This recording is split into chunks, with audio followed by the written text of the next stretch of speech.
Hi guys, so today in our how-to video I'm going to show you how to wrap a leg. So this video probably a bunch of people have done, but if you don't know how to wrap a leg, I'm going to give you a few tips and tricks and how I like to do it to make it a little easier.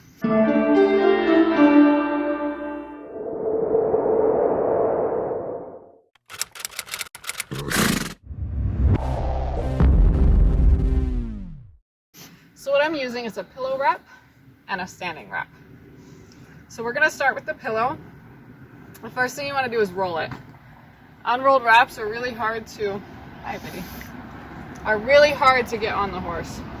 And yes, my pillow wrap is a little bit dirty. I actually just took this off him. We haven't washed it yet. But it'll be fine for the video. The other thing that you want to make sure of before you start wrapping is if you look at this standing wrap, you can see how I've wrapped it really tightly. If your standing wrap is wrapped like this, you know, where it's all loose, you've just done it in a hurry, it makes it incredibly difficult to wrap.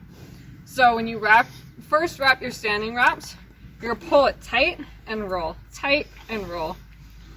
So you see how I'm putting a lot of pressure on that to get the standing wrap nice and tight. The tighter your standing wrap is wrapped, the easier it's going to be to actually wrap it on the horse's leg.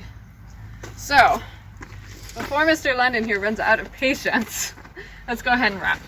So, we're gonna wrap this front leg. So I'm gonna take my pillow. As you can see, this pillow's a little bit long for him. So, ideally he'd have a little bit of a shorter pillow. This is more of a pillow for the back leg. His front legs are very short. So I'm going to start, you're always going to wrap inside, across the front to the outside. So I'm going to start here on the inside. You notice I'm crouching down so that if I need to get out of the way, I can get out of the way fast. I'm not putting a knee or kneeling because I do want to be able to leave. Please don't eat my wrap. And then the other thing I'm doing is I just put this in my lap, this standing wrap, so that I have easy access. So I'm going to anchor the pillow wrap with my fingers on the inside of his tendon. In general, you want your pillow wrap to go just below the fetlock, and then you want to start it right about here. But again, mine is about twice as long, so I'm going to leave the excess at the top because I don't want him stepping on it. And then I'm going to wrap it fairly tightly, so I'm anchoring on the inside here, holding that end until I cross over. And then you see how this bottom tends to get a little poofy? So I'm going to tighten that. I do want the pillow wrap to sort of conform to the leg, although it's not super important. All right, and then when I finish the pillow wrap, I'm going to take my standing wrap. And I'm going to pull out maybe 4 inches of my standing wrap. And I'm just going to put this in here. So you can see how I have laid the, oh, I already forgot. So if your pillow wrap is too tall, I don't want to start it on his knee, so I'm actually going to start down here, below his knee. So you can see how I've just laid my standing wrap, overlapped it a few inches on my pillow wrap. And then I'm going to hold my pillow wrap closed and start my wrapping. And so that just secures the standing wrap so that it's not going to move around as much. I'm wrapping. I'm just going to put a tiny bit of pressure. And then what I'm going to do when I get over to this side, I'm still holding this end here. I'm going to pull tight as I come across the front. So again, I'm not making it loose per se around the back, but my pressure is coming right here, tight across the front. And then the other thing you can see that I'm doing is I'm just overlapping it slightly. So this is a bit of a judging game. If you know that your wrap's a little bit shorter, then you're going to want to leave a lot of gap. I know this wrap is very long for these little tiny front legs, so I'm just going to barely overlap. And again, I'm going to go around the back, pull tight across the front,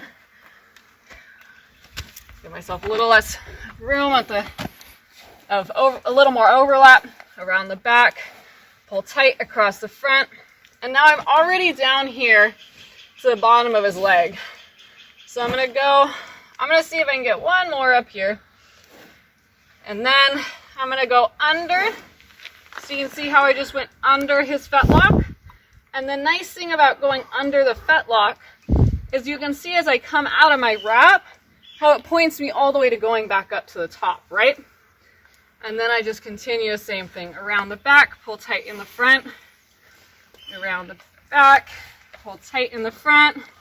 Again, I'm overlapping a lot because I know I have a lot of wrap left, not a lot of leg left. Around the back, I'm pulling tight in the front. And then when I get to the top here, I'm just gonna unvelcro. Again, pull tight in the front and velcro it shut. In a perfect world, my velcro would be up here or on the outside. If it's on the inside, they tend to pull it. Again, there are different sizes of standing wraps and pillow wraps. This is an example of way too long, way too big for this horse's little tiny leg. And so that's basically how you wrap a polo wrap. The other trick I want to show you, which I thought about showing you in the beginning, but I didn't want to. So this is how you unwrap them. You want to unwrap them quick. That way you can get out of the way. You're not standing under the horse for an unnecessary amount of time. All right, the other trick I wanted to show you, which I didn't want to show you in the beginning because I already had my wrap wrapped, is I'm going to find the end of that wrap. It sucks when you get to the end and realize that your wrap is wrapped wrong. So what you're going to do when you go to wrap your standing wraps, you're going to put your Velcro back together. So you see how I took this end Velcro, put it on this Velcro. Made myself a little loop, right? And then what I'm going to do is I'm going to take the direction this loop is going, and I'm just going to keep wrapping. That way I know that when I reach the end here, I'll be wrapping, and I'll just have to unvelcro. And my wrap is already there to Velcro and not the wrong way. And again, to wrap, I'm pulling tight and wrapping up. And you just do that for the entire length of the wrap.